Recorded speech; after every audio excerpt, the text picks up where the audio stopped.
Welcome, everyone, to another edition of SCRC's Let's Talk Caregiving. I'm your host, Roberto Velasquez, President and CEO of Southern Caregiver Resource Center. And I'm here, as always, with my co host, Marta Rañon, our Executive Vice President. Hi, Marta. Hey, Roberto. I am so excited to be talking about our 35 years of serving the community. It's incredible. I was kind of reminiscing, this time of the year. Sometimes that's kind of what we do is think back as we project what we're going to be planning for the next year. And I was looking at old pictures. I was looking at old content and programs that we've done in the past. And it's amazing how diverse our outreach has been, how much we have grown, even in staff, and just the type of ways of delivering the services. Even with the pandemic, I think it changed how we do business and it kind of forced us to do things differently. But even just serving the community for 35 years, that's incredible. I don't know how you feel about that. Oh yeah, it's just amazing. Well, first of all, in 1987, when we were founded, of course, I was just a baby back then, so I don't know what 1987 really was like, just kidding. But, in 1987, we were founded, there was 3 staff members at Southern Caregiver Resource Wow. Center, 3, and the budget was, Wow. roughly around 300,000, and they served about 100 people a year. 35 years later, we now have a staff of 40 staff members, and we reach over That's incredible. 200,000 people through education and outreach and all our messaging and connecting with families. And we have over a $5 million budget. So, what a big difference over the It's last it's 35 years. that's incredible. I mean $5 million, that's a big growth, but really thinking about the education, the community, because as you know, I that's my focus in working at SCRC. It's really trying to connect with people. And every year we do our best to try to make sure that caregivers don't feel isolated, that they know that we are here to support them with our services, with our understanding. And of course, we feel really good when we do get people to come to our classes and participate in our events. But just what an incredible growth right now, hearing you say those numbers. That's a lot of work that we have been doing out in the community, but really it's a lot of people who we have helped. Absolutely. And it's really neat to notice our reach, how many people we reach. I mentioned over 200,000 through education and outreach. That is a handful of staff members, and then we incorporated, I should say, social media outreach to the outreach, media to the outreach. And we did this before the pandemic. So we did this back in 2017. And so immediately we started to see a major influx on the number of people that could connect with us and benefit from our services. I remember, Martha, you doing classes before we went online, and we would struggle to get 20 people in the classroom. These are Mhm. important, life-changing tips that you're giving family caregivers Mhm. through skill building classes. 20 people, maybe 25, 30 if we were lucky. We'd bring in our staff sometimes to fill in the back, just so that people there, if there was a smaller group of 8 or 10. And then all of a sudden we implemented online streaming, and we went from having an audience of 20 to an audience of 500 overnight. Yep. The addition of that technology allowed us to reach so many more families, and I'm so proud of that. Oh, absolutely. Me too. I was actually talking to my team the other day and we were reminiscing about doing those events, which were great out in the community, but they were so time consuming because you have to, get a space and get some refreshments and make sure that people had adequate parking. And when we started moving towards this, hybrid of online and in person, it really reached a whole new level, a new audience. And I really hope as we move forward, because now this is a new way of doing business, right? Having online as an option, doing things virtually. I really hope people take advantage of that because now that we have so much technology and we're so connected, there shouldn't be a reason why you can't learn something from one of the classes or watch one of the videos, even a 1 minute tip video. I mean, you have a minute waiting in the grocery store, waiting at a doctor's office, waiting to pick up your kids after school, and you are a caregiver.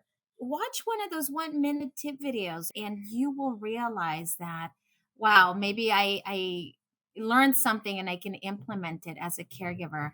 When I was a caregiver, and I'm sure you as well, um, it was so frustrating sometimes. It was so stressful and everything was so physical and we had to be there and do things and take people. And having to go to a class, I can understand why not many people would go to the classes because you're doing caregiving and you're working and you're taking care of your kids. But now we have our cell phones that we can access these videos and these classes on and podcasts too. So I'm hoping that as we move forward for our next 35 years, that people really make an effort to connect with us, even virtually. Maybe we could even add holograms to our caregiving in the Ooh. future. Ooh, really cool. But it's so fun that you talk about these things because I know we really boosted and built up our website. And we created on the website we made it be more interactive. And then Martha and her team created this I Care portal where we store all of our library of live streams and 1 minute video tips, bilingual, by the way, since they're in Spanish as well, and different programming that we put into the iCare portal.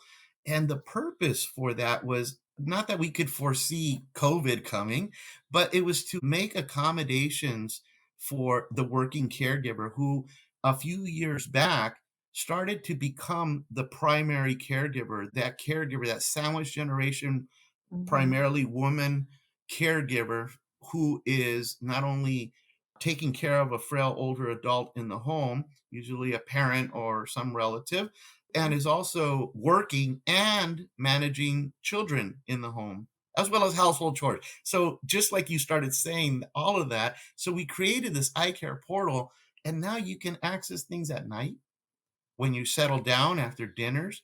I mean, we've tried to make it more convenient and accessible for everyone. I also was thinking about something, Roberto, and you mentioned the pandemic, and during that time, a lot of our non-essential or non-crucial doctor's appointments, kind of were postponed or canceled because obviously the priority was COVID. So I remember a couple of times accessing, telehealth, telemedicine, and being able to talk to the doctor about, hey, I'm feeling like this, or, can you tell me what this might be? Do I need to go to the emergency room? And so that having that access to online medicine, or at least a doctor's opinion, was so helpful. But now, even us, as a part of our caregiver resource center for the state, statewide system, having CareNav, where caregivers can access very similar health services that before wasn't available. That's really exciting. And that's also a different level of service that we didn't have before. That's absolutely correct. In fact, everything we did was, paper files in person, which we still do, by the way. But the paper files is where we're eliminating that. We've gone techie. We've in secured ways, of course. We're always very cognizant of HIPAA compliances and privacy issues. So when we set up a platform, we have to make sure that we are abiding by the rules and regulations and for everybody's safety and protection. But yes, programs like CareNav, I remember when you and I had these conversations years ago, Martha, and we were talking about how it would be nice to be able to set up some kind of a database where you could be Hmm. pretty much anywhere. Our staff could be anywhere and be working with clients and not have to come back to the office and enter the Hmm. information and just expedite that. But what's really cool about CareNav, which is something exactly like what you're talking about, where we can enter the information and do these assessments, as you said, the families can start their own assessment. They can click Hmm. on create an account, ask some questions, provide a little bit of information, and then that gets the ball rolling. So they could do it at midnight if they needed to, because it's open. And And they're then the not next, and they're not stressed because they have to right. go someplace and they have They it's had to leave raining and I have to work or drive. something. Yeah. Yeah, And so I was exactly. thinking about that, Roberto, and I was really, I was very, as I look forward, during this time of the year, we plan for the next year and we kind of, put things in place. And as I was looking at our future, thinking, wow, if we've been able to do all of this in the last couple of years, Hmm. what could we do in the future? And I know you were joking about the holograms, but I think there's something to be said about the creativity that comes with technology and just being flexible, just really Right. having that open mind, which a lot of it I attributed to your willingness to be flexible and to accept other ways of doing things. We don't have to be so rigid where it's got to be paper, but now we have CareNav where you can access the information from anywhere. I think that Right. is really exciting. And as we move forward and we plan programming and classes and delivery of services, who knows what the future holds, but I'm excited about what we might be able to do. I know that with our department, we do things on social media, we do the podcast, we do live streams, but we are very creative in following what is needed by our caregivers. Right. We're not necessarily doing TikTok videos, but sometimes we joke about it. We say maybe we should so that we can reach our new audiences. But really, it's about making sure that people are being heard, that being supported, and that are connected, that they know where to go for help. We were founded in 1987, 35 years ago. The Caregiver Resource Center system in the state of California was passed into legislation in 1984. The pilot that developed the data to develop the policies for the caregiver resource systems was in the 70s, 1970s. Mhm. Mhm. And one of the things that's really interesting is back in the 70s, when this was being pulled together, in the 80s, when legislation was passed, to now, the needs of family caregivers have not really changed. Family caregivers need to know about the disease that they're dealing with. Family caregivers need Mhm. to know how to care for their loved one, how to manage behaviors. They need to get support, emotional support, counseling, case management, support groups, and they need breaks, respite care. So that all of those things that I just said was exactly the same items of need back in the 70s and 80s, and they And still it's the same are. thing we do But now. but It's the same what's thing. funny is exactly, but the great thing is that it's not so much that the needs have changed, the population, the demographics have changed for sure, but the needs remain the same. It's how we deliver those services that have changed. Yeah. We know what we're doing right now with the profile of caregivers now and who uses our services, and we can project based on demographics and growth and changes what kind of technology and how we're going to deliver services are going to be 5-10 years down the line. And what one of the things that we know for sure is that the older adult population is going to continue to grow. I think, well, not I think, I know currently there's in our country, there's about 58 million people, estimate, right? 58 million 65 years and older. And by 2050, that number's growing to 88 million. During the time that all our baby boomers are at 72 million baby boomers who were born between Wow. 1946 and 1964 will be the youngest will be 75, 76 years old by Yeah. then. So we have an influx of older adults that are going to need more care. And what we also know based on our population is that the number of people available to provide that care is shrinking. So programs and services like those that we provide through Southern Caregiver Resource Center are even more critical and more important because there's a less of a force to help provide that family caregiving. So our programs are more important is that we teach people right away how to be optimize their caregiving situation. Absolutely. And not only that, Roberto, what you say, which is so important, I really hope that people are listening about that, because there's this reliance on the family. And if families are getting smaller and the relatives that we are caring for is increasing, then obviously we're going to have to rely on people outside the family.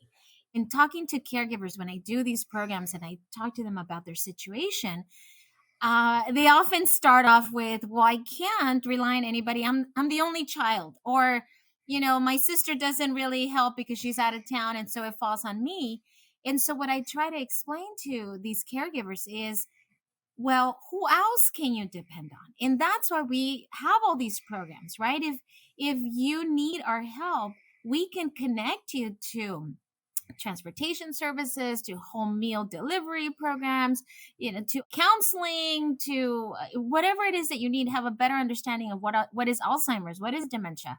And therefore you create what we always talk about, right? That network of support that goes beyond your family members, because that is going to be a reality for people in the future. Our families are getting smaller. You come from a large family, I come from a large family, but our Right. families are smaller than our parents' families. And so then Right. our reliance on caregivers is going to be smaller. So we do need people to know that we exist, that we are here, and no longer just say, "Gosh, I wish I would have known that you were here so that I could have used your services." Hey, telling you we're here now. And so you might not need us now, but maybe at some point you will, or at least know who to turn to if you have questions. Well, and the great thing about Southern Caregiver Resource Center and the caregiver resource centers across the state is that we don't have a time limit on how long you can be a client of ours. In fact, about 60% of our clients are return clients. Like you said, they might come in the beginning, they just need a couple of resources here and there. And then a year goes by and then they're back. And now they say, you know what, my mom's gotten worse. Her memory's more shot. She's a risk. She's a wanderer. A lot of them are, most of them are dealing with dementia, Alzheimer's disease. And so they return and they come back. And that's the wonderful thing about our programs, is that we can provide you pretty much at any stage that you're in the caregiving situation. We can help you through our family consultations. We can help you with your assess your needs, develop care plans, reassess your needs in 6 months or a year, and then connect you with more resources you might need. It's great to have an agency like Southern Caregiver Resource Center and the California Caregiver Resource Centers across the state. So wherever you go and whatever frame of time you're in your journey, you have access to professionals that can help you. That's right. Well, Martha, it's It's been come really to an nice. end, huh? Yeah, it's come to an end. It's all the time we Um, have left of this edition again of Let's Talk Caregiving.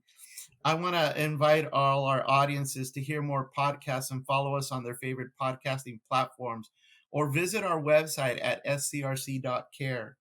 I want to thank you, Martha, for co hosting another important discussion, and for our audience for tuning in. If you are providing support to a loved one, you don't have to do this alone. Asking for help is not a sign of weakness, it's a sign of strength.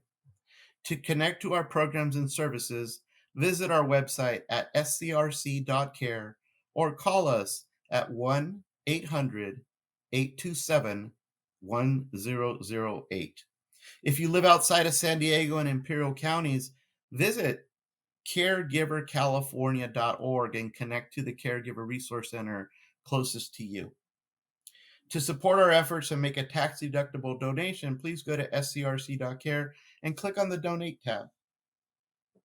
And remember, SCRC is here for you, caring caring for for those those who who care care for for others. others. Thank you.